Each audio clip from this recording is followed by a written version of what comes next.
Hello guys, good morning. अब हम लोग देखेंगे पाइथागोरस थ्योरम क्या है। Why a square plus B square equals to c square. तो सबसे पहले हम ये जान लेते हैं कि पाइथागोरस थ्योरम होती क्या है। पाइथागोरस थ्योरम ये कहती है कि अगर कोई राइट एंगल ट्रायंगल है, कोई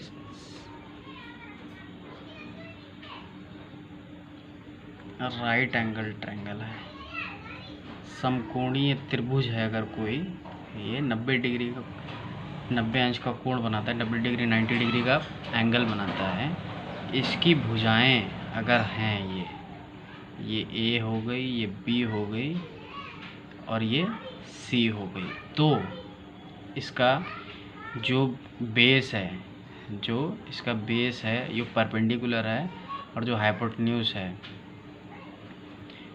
तो इसमें क्या होगा, C square equals to A square plus B square. ये पाइथागोरस थ्योरम कहती है कि अगर किसी राइट एंगल ट्रायंगल में 3 साइड्स हैं इसकी राइट एंगल ट्रायंगल्स की ए बी सी, तो सी स्क्वायर उसका कर्ण जो उसका हाइपोटेन्यूज है उसका square equals to base square plus perpendicular square. ठीक है, ये प्रूफ कैसे होगा, ये हम लोग ऐसे प्रूफ करते हैं। तो हमने माना कि ये कोई एक रेखा है, इस पे हमने एक बिंदु मान लिया ए, ठीक है, और इस बिंदु ने इस रेखा को खंडित किया 2 भागों में, ए और बी में। ठीक है, अब हम क्या करें, यहाँ पे इस रेखा को लेते हुए यहाँ पे एक वर्ग तैयार करेंगे हम। ये हमारा एक वर्ग तैयार हो गया। अब इस वर्ग में हम क्लॉकवाइज घूमेंगे इसी बिंदु को लेकर, ए बी ए बी। अब हमें क्या करना है, अब हमें इन बिंदुओं को मिलाना है आपस में।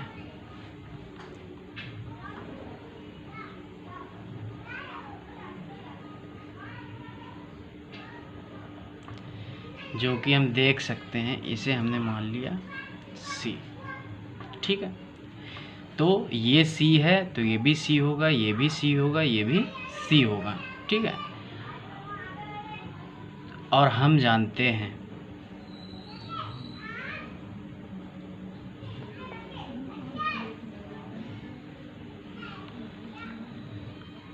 वर्ग का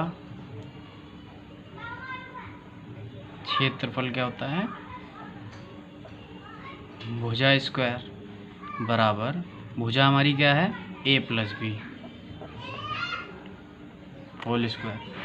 ये हमारी इक्वेशन 1 हो गई। ये हमारा एक क्षेत्रफल निकला है, और इसी वर्ग का क्षेत्रफल अगर हमें दोबारा निकालना है तो कैसे निकाल सकते हैं, तो ये जितने भी त्रिभुज बने हुए हैं इनका स्क्वायर प्लस इस अंदर जो वर्ग बना है इसका स्क्वायर, अगर हम निकाल लें इसका क्षेत्रफल, तो इन सब का क्षेत्रफल मिला के जोड़ दें तो हमारा वर्ग का क्षेत्रफल निकल जाए। तो वर्ग का दूसरे तरीके से क्षेत्रफल निकालने का तरीका क्या हो जाएगा, वर्ग का क्षेत्रफल बराबर, अब ये 4 राइट एंगल ट्रायंगल हैं, समकोणीय त्रिभुज हैं, तो इनका 4 गुना हो जाएगा।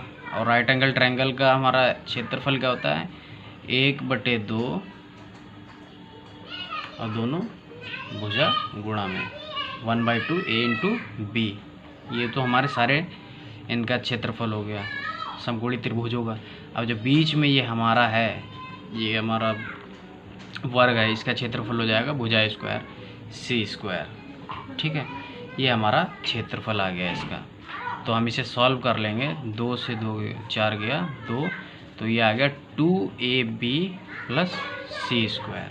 ठीक है, अब इक्वेशन और 1 और इक्वेशन 2 दोनों भी क्षेत्रफल हैं, इसके वर्ग के दोनों ही वर्ग के क्षेत्रफल हैं। ठीक है, तो दोनों ही वर्ग के क्षेत्रफल तो इक्वल हो गए, तो इक्वेशन 1 बराबर इक्वेशन 2 जब रखेंगे तो a प्लस बी का होल स्क्वायर बराबर 2ab प्लस सी स्क्वायर।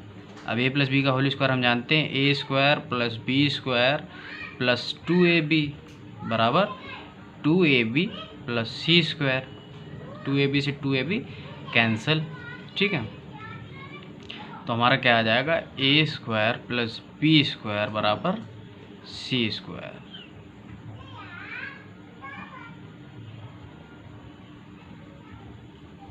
ठीक है, तो हमारा क्या आएगा, कर्ण स्क्वायर बराबर ए स्क्वायर प्लस बी स्क्वायर। इसका जो कर्ण है, जो सबसे लंबी भुजा होती है, वो इसके लंब और आधार दोनों की इस भुजा के स्क्वायर के जोड़ के बराबर होती है। यानी कर्ण का स्क्वायर बराबर आधार का स्क्वायर प्लस लंब का स्क्वायर।